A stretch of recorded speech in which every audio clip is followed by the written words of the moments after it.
Bismillahirrahmanirrahim. Assalamualaikum warahmatullahi wabarakatuh. Perkenalkan, nama saya Robiah Al-Adawiyah. Di sini kami akan menyampaikan persepsi dan kesadaran dalam ilmu psikologi. Persepsi dan kesadaran merupakan dua konsep psikologis yang terkait erat. Adapun macam-macam persepsi, yang pertama, proses pengolahan informasi sensorik menjadi pengertian atau makna. Yang kedua, cara individu memahami dan menafsirkan lingkungan sekitar. Yang ketiga, faktor yang mempengaruhi persepsi ada pengalaman, emosi, pengetahuan, dan budaya. Yang keempat, jenis persepsi ada persepsi visual, auditorik, taktil, olfaktori, dan gustatif. Adapun macam-macam kesadaran ada 4. Untuk yang pertama, kondisi sadar dan waspada terhadap lingkungan. Kedua, kemampuan untuk memahami dan mengenali diri sendiri dan sekitar. Yang ketiga, tingkat kesadaran, sadar, tidak sadar, dan setengah sadar. Yang keempat, faktor yang mempengaruhi kesadaran ada kondisi fisik, emosi, dan lingkungan.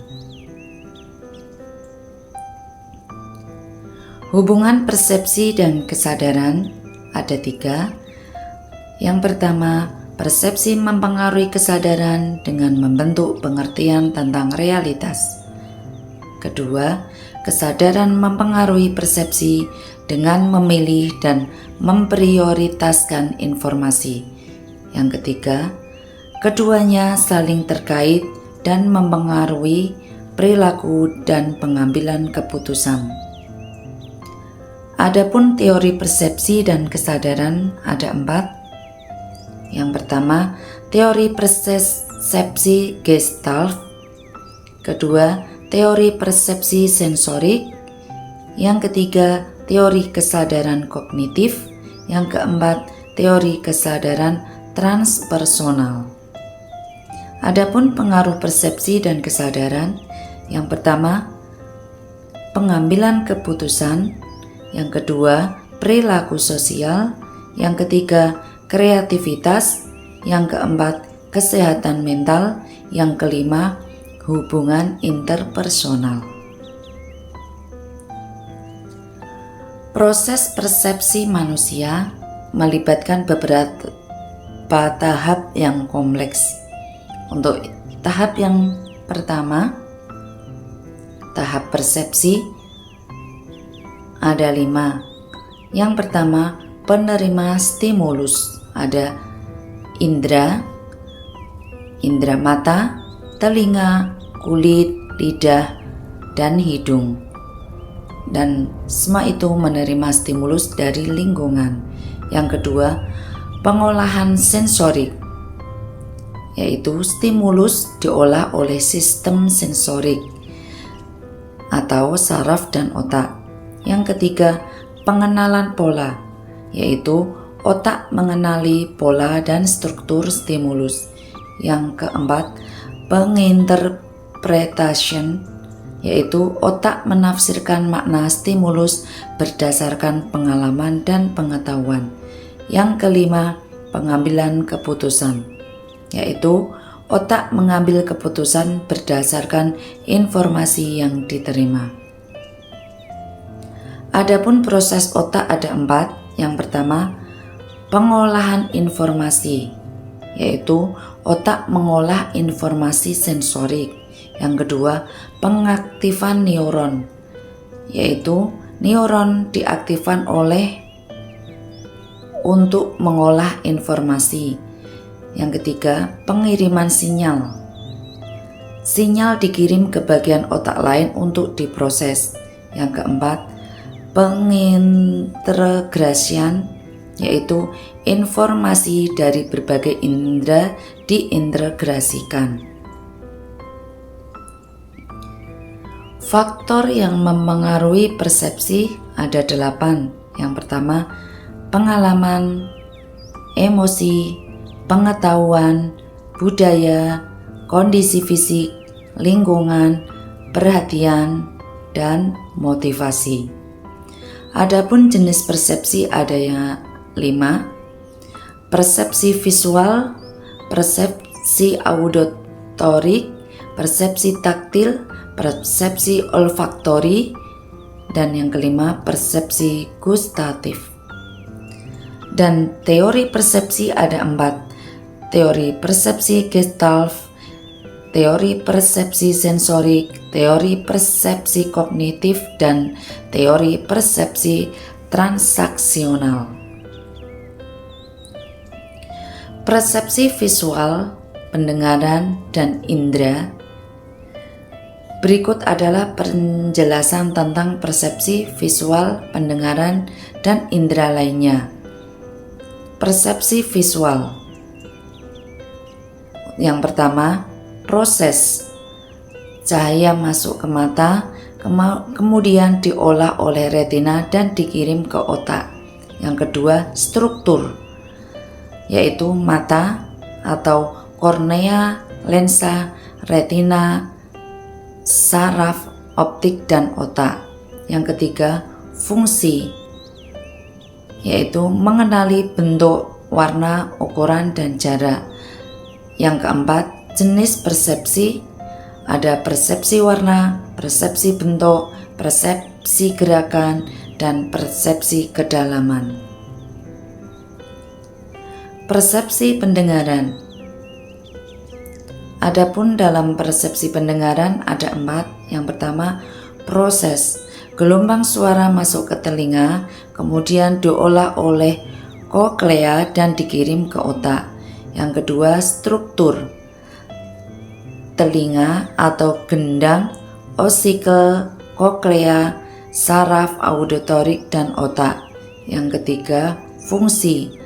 Mengenali suara, nada, irama, dan intensitas.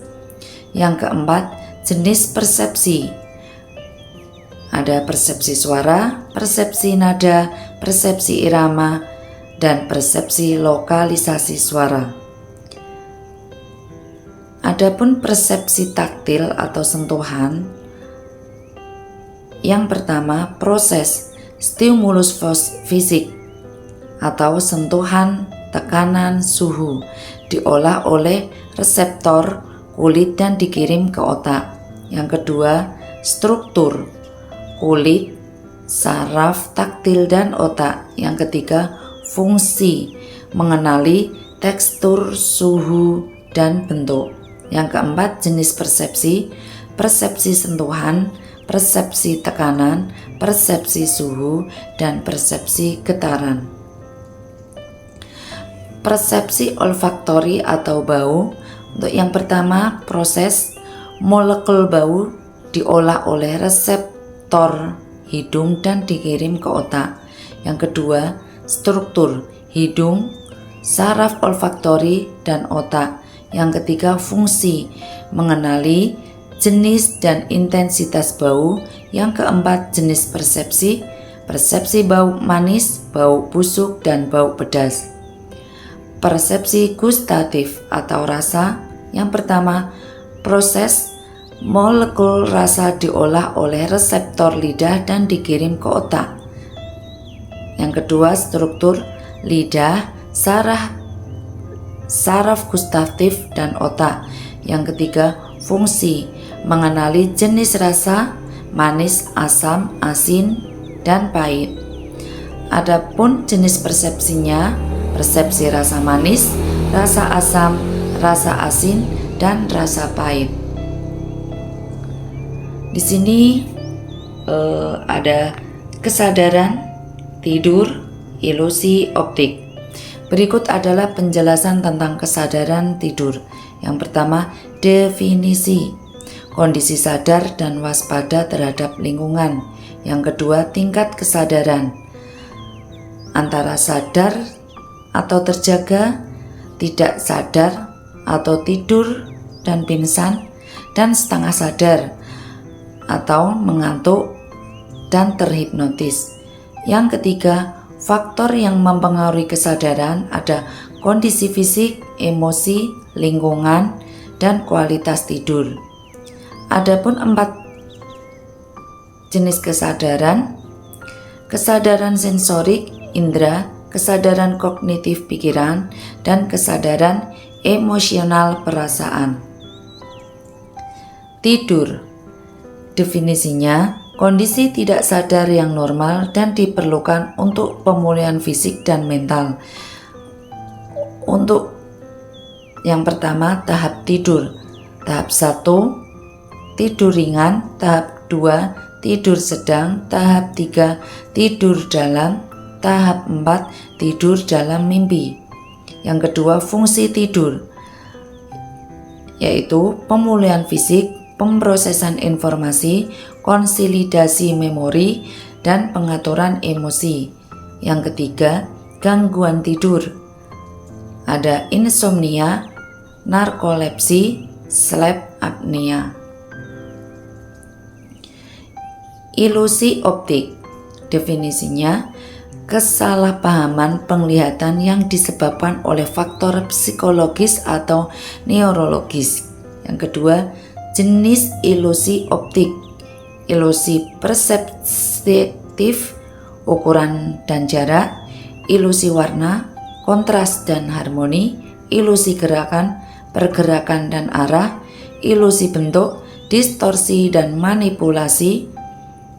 Yang kedua, contoh ilusi optik: ilusi Muller-Lyer, ilusi Ponceau, ilusi Kanissa, ilusi Hermann. Yang ketiga, penyebab ilusi optik: faktor psikologis atau persepsi pengalaman. Yang kedua, faktor neurologis atau struktur otak dan proses penglihatan. Dari kami yang bisa kami sampaikan cukup itu, semoga memberi manfaat. Banyak salah kata atau salah penyampaian dan salah dalam memberikan informasi, kami mohon maaf yang sebesar-besarnya. Kami ucapkan terima kasih. Akhirul kalam, assalamualaikum warahmatullahi wabarakatuh.